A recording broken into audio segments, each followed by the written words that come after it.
నమస్కారం అందరికీ. మళ్ళీ మీ ముందుకు వచ్చేసాను. ఇవాళ 1వ అధ్యాయం నుంచి 31 నుంచి 35 దాకా చెప్పబోతున్నాను. మీరు నా వీడియో చూసినందుకు, చాలా నచ్చినందుకు నేను మీకు ధన్యవాదములు చెప్తున్నాను. ప్రేయర్తో స్టార్ట్ చేద్దాం. విశ్వం దర్పణ దృశ్యమాన నగరీ తుల్యం నిజాం తత్కథం పశ్యన్యాత్మని మాయయా భగరివోద్భూతం యదా నిద్రయా. Bhagavad Gita main prayer. వసుతే వసుతం దేవం కంసచానూరమర్దనం దేవకీ పరమానందం కృష్ణో వందే జగద్గురుం.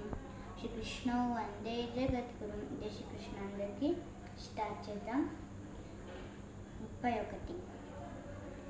నిమిత్తాని చ పశ్యామి విపరీతాని కేశవ న చ శ్రేయోనుపశ్యామి హత్వా స్వజనమాహవే.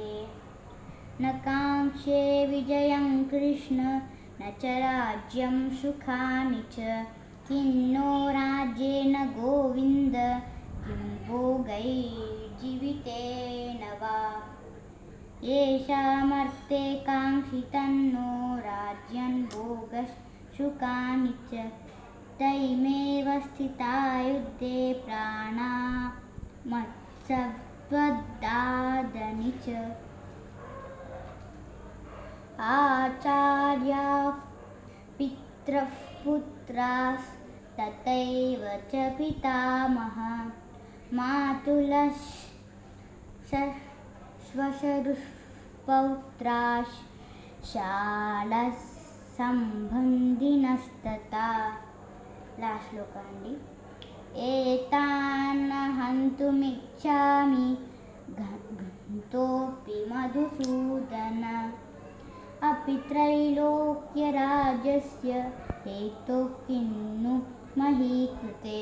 योगेशं सच्चिदानन्दो वासुदेवं व्रजप्रियं धर्मसंस्थापकं वीरं कृष्णो वन्दे जगद्गुरुं.